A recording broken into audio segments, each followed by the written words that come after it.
Princípio 1. Viver apaixonadamente. Dia 2. Montanha russa. Andando na Big Dipper. A vida não é medida pelo número de vezes que respiramos, mas pelos momentos que tiram nosso fôlego. Em minha infância, eu gostava muito de ir ao parque de diversões de Spring Lake no verão. O cheiro de algodão doce, as grandes gincanas e seus prêmios, a roda gigante e os carrinhos de bate-volta. Mas a razão principal de eu gostar tanto daquele lugar era a montanha-russa. Até hoje, a Big Dipper continua sendo a montanha-russa mais assustadora em que já andei. Eu me considero um razoável conhecedor de montanhas russas. Já andei numa dezena delas e classifico a maioria em duas categorias: modelo da velha escola e nova façanha da engenharia. Com certeza gosto muito das montanhas russas que impressionam de acordo com as mais modernas técnicas de engenharia, com seus fortes trilhos de aço. Elas sobem a grandes alturas, alcançam velocidades de quebrar o pescoço na descida, fazem loops, giram como um saca-rolhas e nos deixam de cabeça para baixo. Meus filhos são loucos por elas e nos divertimos muito nelas.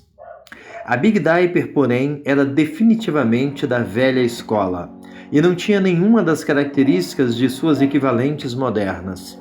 Era uma daquelas antigas e tradicionais montanhas russas de madeira, com trilhos de sarrafo apoiados sobre frágeis andaimes, pintura descascada e madeira cheia de rachaduras. Não importava quão acostumado se estivesse com outras montanhas russas, a Big Dipper garantia uma boa dose de adrenalina a cada volta. Assim que eu e outros doidos por emoção entrávamos no carrinho e saíamos da estação, era possível sentir o coração acelerar. Subíamos a primeira elevação, clique, clique, clique, clique, até chegar ao topo, onde o carro praticamente parava. Ali eu pensava: será que quebrou? Alguém vem tirar a gente daqui? O que vai acontecer? Então, bum! O chão desaparecia, o carrinho parecia decolar, meu estômago subia até a garganta. Era preciso fechar os olhos e a boca para não deixar que os insetos entrassem. Agarrava minha barra de segurança, morto de medo, sentindo-me alegre, agitado e apavorado. Tudo ao mesmo tempo. Passávamos pela primeira curva e as rodas de um lado chegavam realmente a sair um pouco do trilho. Do outro lado, elas gemiam ao mesmo tempo em que fagulhas voavam. Assim que eu me recuperava, bum! Outro mergulho e outra curva fechada. Levantava as mãos para impressionar meus amigos, mas, cara, eu estava mesmo era morto de medo. Mesmo se tivesse andado naquela montanha-russa alguns dias antes, sempre me sentia ansioso em relação ao que vinha pela frente. As curvas chegavam rapidamente ao mesmo tempo em que meu coração disparava e minhas mãos suavam sobre a pequena barra de segurança. Finalmente entrávamos num túnel tão escuro que mal se podia ver o carrinho da frente. Então saíamos para outra curva e crink! Parávamos na estação. Uma típica experiência de montanha-russa, não é? Contudo, a diferença da Big Dipper, a característica singular que a distinguia das outras, era sua idade e a visível falta de manutenção. Sua aparência era tão ruim que alguns de meus amigos não se arriscavam a andar nela. Qualquer um podia dizer, só de olhar, quanto mais de andar, que era apenas uma questão de tempo até que alguém saísse voando do carrinho. Havia muitos anos não era fiscalizada. Meus amigos e eu não tínhamos ideia se estaríamos naquela montanha russa quando um acidente acontecesse, mas definitivamente sabíamos que um dia haveria problemas. De fato, anos mais tarde soube por um amigo que durante um passeio, o assento vago ao lado dele literalmente voou do carrinho na primeira curva. Vale a pena refletir. Você vê sua vida como uma viagem segura ou como um passeio na velha montanha-russa? Quais áreas de sua vida são mais seguras? Talvez, por exemplo, você assuma enormes riscos para avançar na carreira profissional, mas superprotege seu coração e se arrisca pouco nos relacionamentos. Síndrome do algum dia. À medida que avanço na meia-idade, convenço-me de que o passeio em minha montanha-russa favorita serve de analogia para a maneira como fomos feitos para viver. Tanto no passeio quanto na vida, parece que tudo termina logo depois de começar. Você sabe que a diversão vai acabar em algum momento, mas tudo passa muito rápido. Parece que quanto mais voltas você dá, mais rápido tudo acontece. Os dois passeios são desconcertantes, desorientadores e divertidos. Assim como o passeio na montanha-russa é rápido como um raio, nossa vida nessa terra é temporal e finita.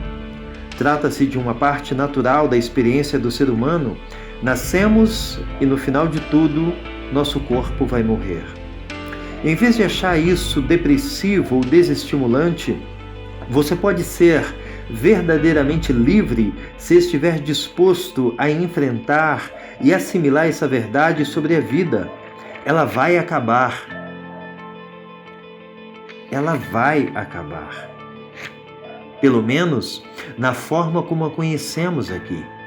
Em vez de nos limitar, nossa mortalidade pode servir para nos lembrar de ser tudo o que fomos criados para ser. É comum sermos tentados a ficar na zona de segurança e nos acomodar com menos do que fomos criados para ser. Conheço muitas pessoas cujo dia favorito da semana é alguma feira. Não é segunda-feira ou terça-feira, é alguma feira. Um número incalculável de pessoas, independentemente do estágio da vida em que se encontra, costuma dizer: algum dia vou buscar tudo que a vida tem a oferecer. Quando me aposentar, então vou aproveitar a vida. Algum dia vou realmente viver para Deus, serei mais organizado e passarei a amar mais minha família. Quando ganhar dinheiro suficiente, então passarei mais tempo com meus filhos. Algum dia, quando houver espaço em minha agenda, então me envolverei mais com a igreja. Quando tiver mais tempo, vou tentar ser mais espiritual. Algum dia, um dia, quando, se, então tudo acaba. Quando vamos acordar e perceber que esta é a vida? Esta é a sua vida, aqui e agora. Esteja onde estiver quando lê esse livro, sentindo o que estiver sentindo ou ouvindo esse áudio, enfrentando tudo o que estiver enfrentando, algum dia é exatamente agora. Sempre seremos tentados a nos valer da síndrome do algum dia, mas essa mentalidade rouba algo de nós. Algum dia, quando acontecer aquilo que estamos buscando, então começaremos a viver. Algum dia, quando tudo se acalmar, então vamos desfrutar a vida. Mas as coisas não vão se acalmar. Lembre-se disso, as coisas não vão se acalmar. Assim que obtivermos aquilo que queremos, mais dinheiro, uma agenda menos sobrecarregada, um emprego ideal, logo perceberemos que isso não nos satisfaz e então começaremos a procurar a próxima grande conquista.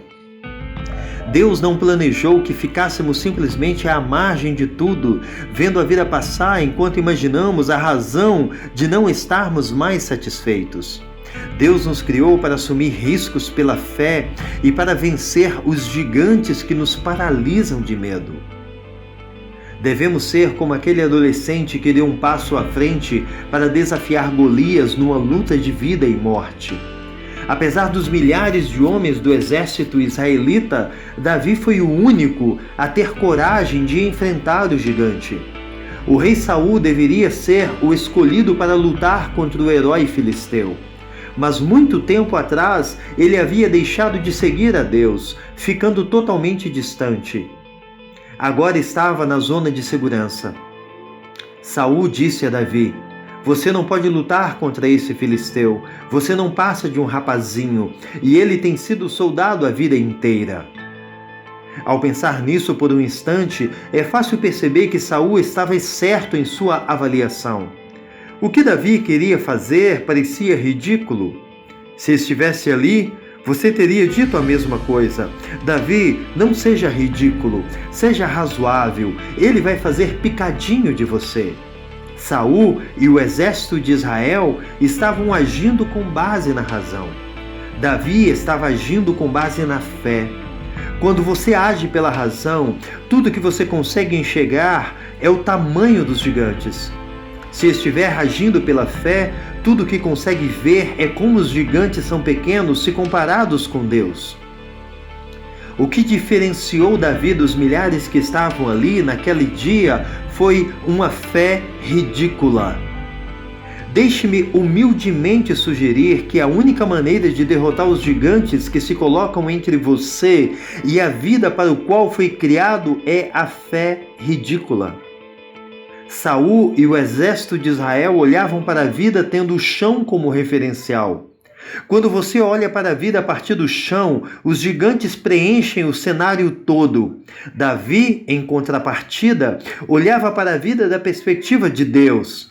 E quando se olha da perspectiva dele, os gigantes tornam-se realmente pequenos.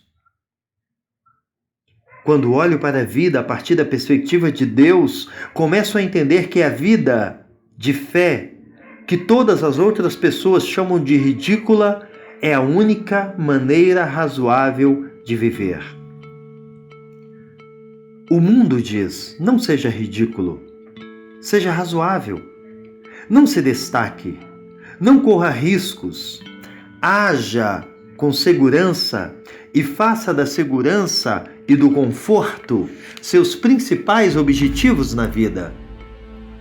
Deus nos chama para uma vida de fé, vivendo cada momento para Ele. Deus não nos criou para que andássemos nas montanhas russas menores, para crianças pequenas, como havia em Spring Lake. Eram brinquedos pequenos que andavam bem devagar e mal alteravam seus batimentos cardíacos. Ele nos prometeu uma vida abundante se entrarmos no carrinho que leva à grande aventura que Ele planejou para nós. Esta vida de fé ridícula é, em cada detalhe, tão estimulante quanto andar na Big Dipper. Vale a pena refletir. Nesse exato momento, você está fazendo alguma coisa na vida que exige fé? Se não está, por que não? Está olhando para a vida a partir da perspectiva de Deus ou da perspectiva do chão? Deus determinou a trilha para você com orientações muito claras e promete ser o supremo engenheiro. Ele quer que você entre no carro e permita que o leve a lugares que você nunca imaginou ser possível ir. Às vezes ele corre numa velocidade de quebrar o pescoço, de modo que você perde o fôlego e se segura de alguma maneira, porque você está simplesmente apavorado. Mesmo assim, você se sente alegre, satisfeito e morto de medo. Tudo ao mesmo tempo. Isso é a vida. A vida é imprevisível. Você nunca sabe o que virá a seguir. Às vezes você faz curvas muito fechadas e acha que as rodas se soltarão, mas Deus é um motorista experiente. Ele sabe exatamente aonde está indo e tem o controle total quando você sente medo. Às vezes você passa por túneis escuros onde não consegue enxergar um palmo diante do nariz, mas é aí que sente a forte mão dele sobre seu ombro. Logo, porém, você chega à estação e o passeio acaba. E é como se o curso da vida estivesse apenas começando e então logo termina. Se você fez o compromisso de seguir a Jesus, porém o passeio continua. Deus o leva com ele para o céu por toda a eternidade. Talvez isso pareça muito longe do ponto de vista onde se encontra nesse exato momento.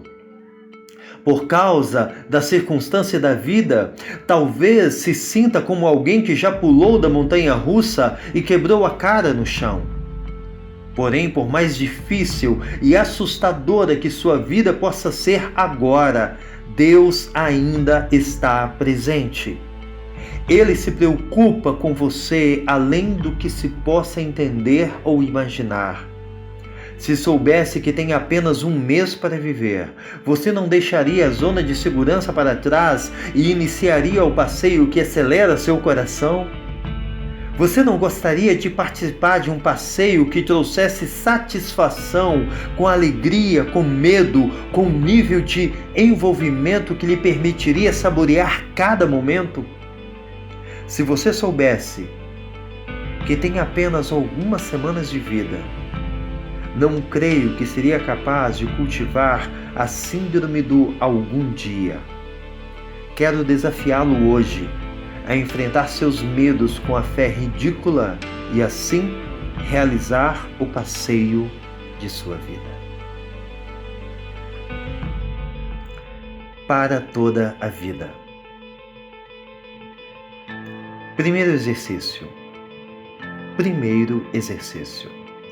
Se tivesse certeza de que a vida, como você conhece, terminaria em algumas semanas, qual seria seu maior arrependimento e por quê? Segundo exercício. Em quais áreas da vida está sofrendo da síndrome do algum dia? Tome hoje a decisão de nunca mais usar a frase algum dia quando as coisas se acalmarem. Conscientize-se de que hoje é seu algum dia. Em vez da montanha-russa, que outro símbolo ou metáfora você escolheria para descrever sua vida caso estivesse plenamente envolvido nela? Tente inventar algo tão singular quanto você. Encontre uma ilustração desse símbolo. Coloque-a num lugar onde possa vê-la todo dia e use-a como um lembrete para viver sem arrependimentos. Você pode também visitar o site www.ummesparaviver.com.br. Até o nosso próximo encontro.